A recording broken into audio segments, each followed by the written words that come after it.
So because it's such an overpowering love, you know, in that oneness, people think that's the end because they keep hearing it all comes from love, you know, but it's not.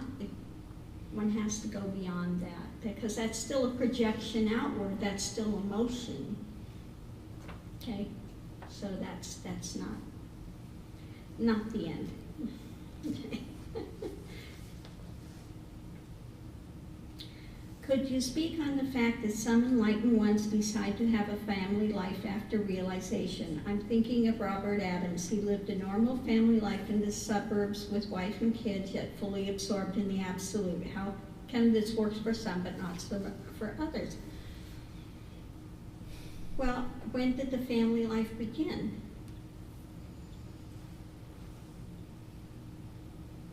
There are many that had realizations, such as Nisargadatta, that was married, but you don't know, are you in their bedroom? Do you know what's going on behind the scenes? No, you're making assumptions. You don't know what the private life was. So don't make assumptions that he's in there having sex and this and that's going on. There are many couples that stay together for the sake of the children. They're not having sex, they have separate rooms, you know? So don't make assumptions just because he stayed with the family and honored that commitment, okay? I know people want to try to find a way, a loophole around it. I want my cake and eat it too, but they did it. If you want to go have a family, go do it. Go do it. Nobody's stopping you. Nobody's forcing you not to, but I can tell you from direct experience that it is almost impossible for the mind to still and remain still in those types of consequences and actions. It will reboot time and time again. One can go and maybe have some realization and then can go back into oneness because that's a projection outward. And when you're in relationship, there's a projection outward. That's the way it works.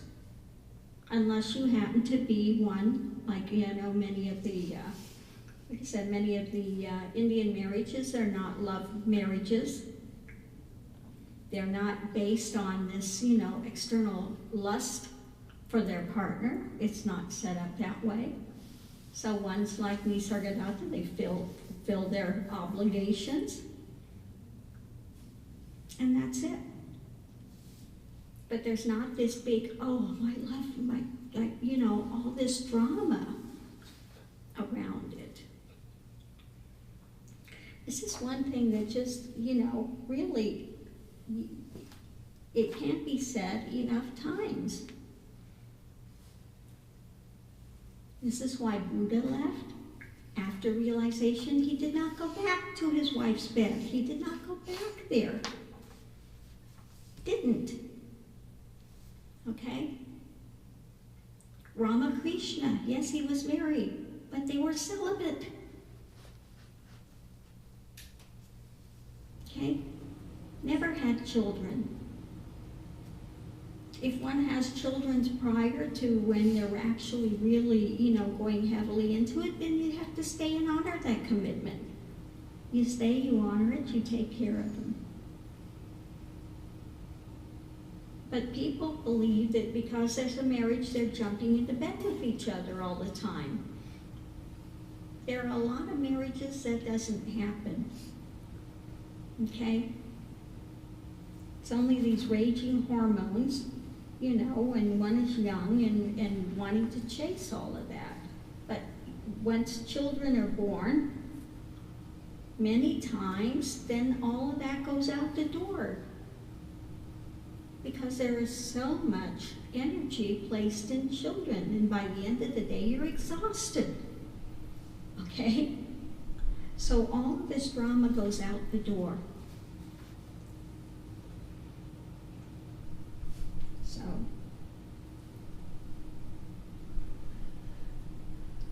I also want to say, this idea that men have a stronger sex drive and for us, that's such a load of crap. 100% crap. And is promoted by men. Well, you don't understand, and this is why we have to have extramarital affairs, and because we're just so driven by it. Nonsense. Women have the same bodily functions. They have just as much interest in sex as men do. Just look at Maury Povich's show.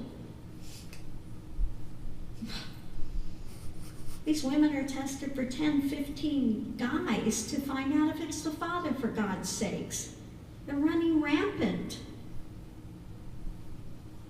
So this idea, and it's been promoted for centuries, that men have a bigger sex drive, and we just don't understand it. And so they should be given carte blanche, and we should feel sorry for them. It's ridiculous.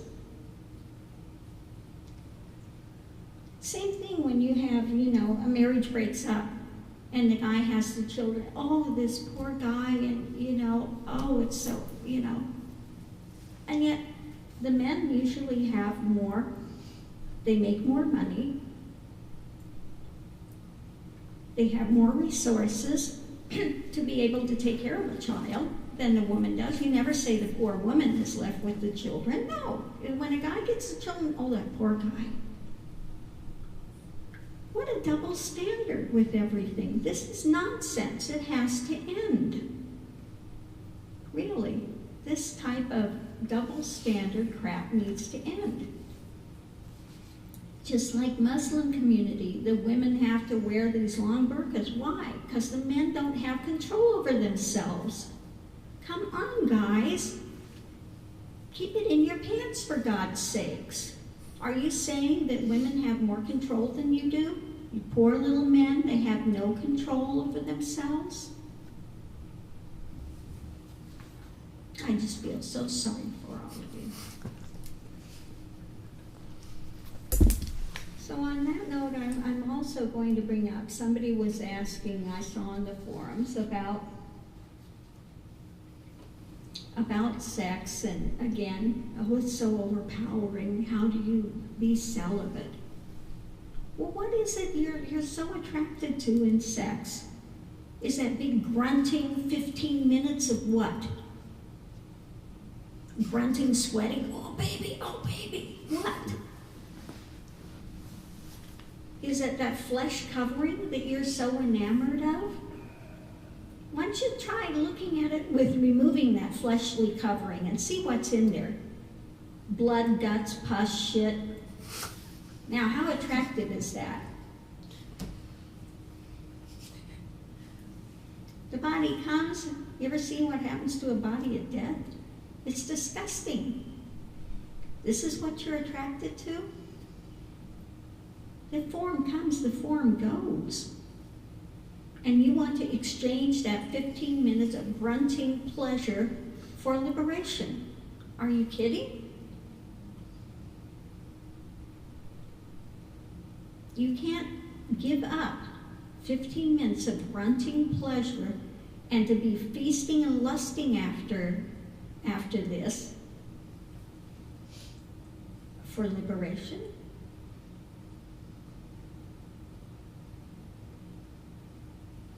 I don't get it.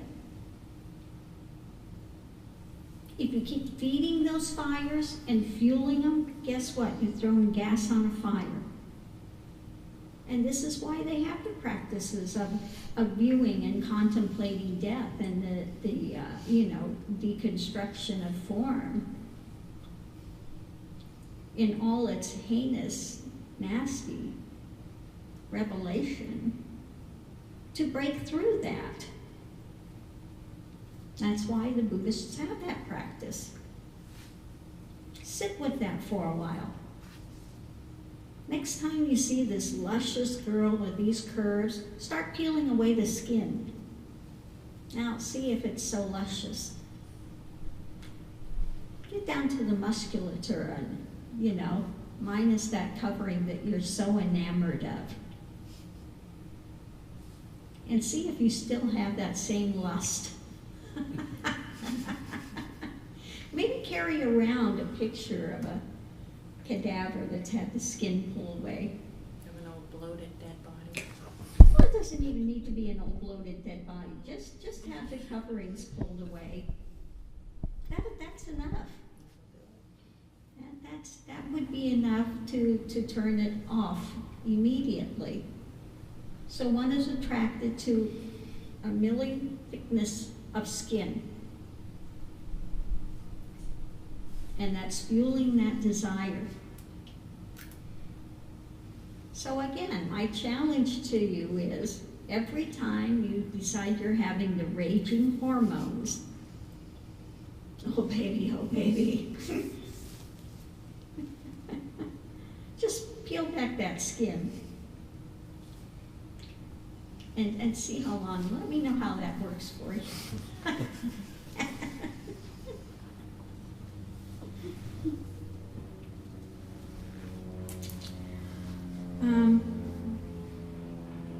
It's said that everything in the world is preordained, and if so, how should one then view their practice? Thank you. Well, no, it's not all preordained. Everything is not preordained. If everything were preordained, you could never get out of anything. You have free will, you have choice. You can choose to make more karma, you can choose to get off the wheel. So it's not all preordained. There are things that are preordained, that some things that you can come in that you're going to face. But you have a choice as to the reaction of it. So again, this idea, well, everything is preordained and I can't get out of anything. What do you think, you're mindless robots? You're puppets?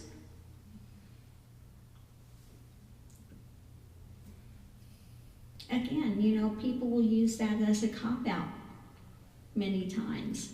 It's preordained. I can't do anything about it. It's not. Again, some things you come in and you're going to face, it's due to your karmic stuff. What you put into place is what you're going to find. If you develop friends that are in the drug trade, what do you think you're going to find? The karma of that is what? Karmic outcome of that is what?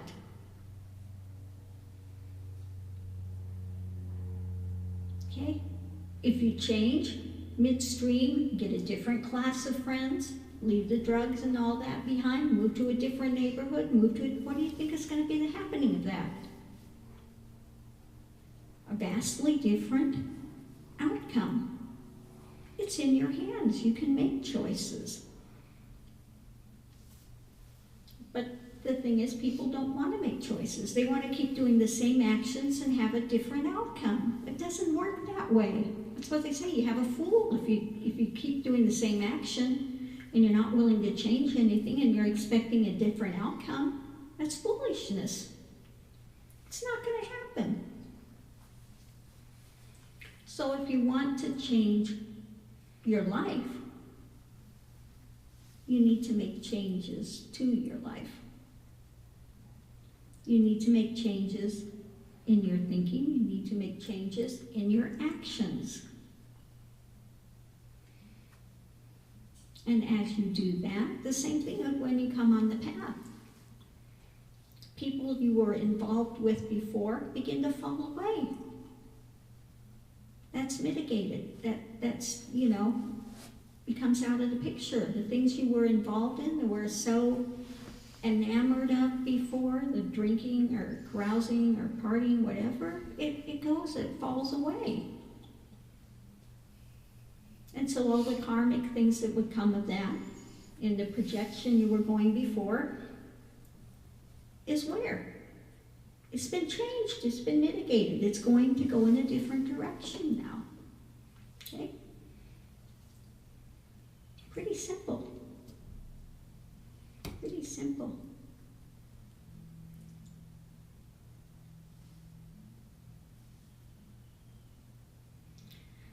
So that's the end of our questions today. If you have a burning question, not idle curiosity stuff, things that are really burning in your life, you know, that's what to ask. Not just to make up something so we have something to talk about. You know? Then come, you know, then that's a viable thing. Not just idle curiosity. Because that's just another mental spin, you know, and a mental drama of stuff. And for what? What's it going to solve in the end?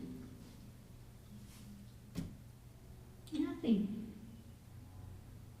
Better to spend the time looking out and looking at the tree and the breeze and the leaves blowing and the beauty of it. And let things fall away into stillness. That's why we have open eye meditation. Go out in nature. Just sit in nature for a time. Leave the rest of the drama behind for a while. Let it take care of itself. Quit feeding it. Again, if you are in depression, you have to start willing to make changes in your life. Start the gratitude journal. That's one of the first things people are supposed to do when they come to this path. Start a gratitude journal. Start getting down, you go back through your gratitude journal. Okay? I don't care if you physically have to force yourself to find something you're grateful to. Grateful for. You'll find out it's small things. Like a breeze, or somebody smiled, or, you know, just some small little thing in the beginning. It's not always looking for this big, major, huge thing. You know, one starts out in the gratitude journals and you find out very small, mundane things. But once you start looking for those things, you start turning in another direction. Okay? You want a map? How to get out? Here's a map. You gotta walk it. Here's the direction. You can choose to either walk it or not. That's it. That's it. So thank you.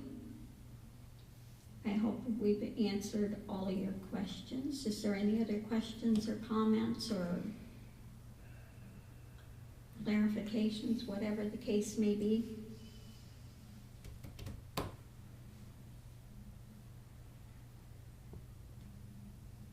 No? All's quiet. It's a good place to be. So on that note, namaste. Thank you for coming. Thank you for everybody. For those that weren't able to be here today, thank you for sending in your questions. But please, from now on, if you have a question, it's a burning question for your path, really something that could benefit you in your journey, you know, to breaking through ego, send those. Send those. Namaste.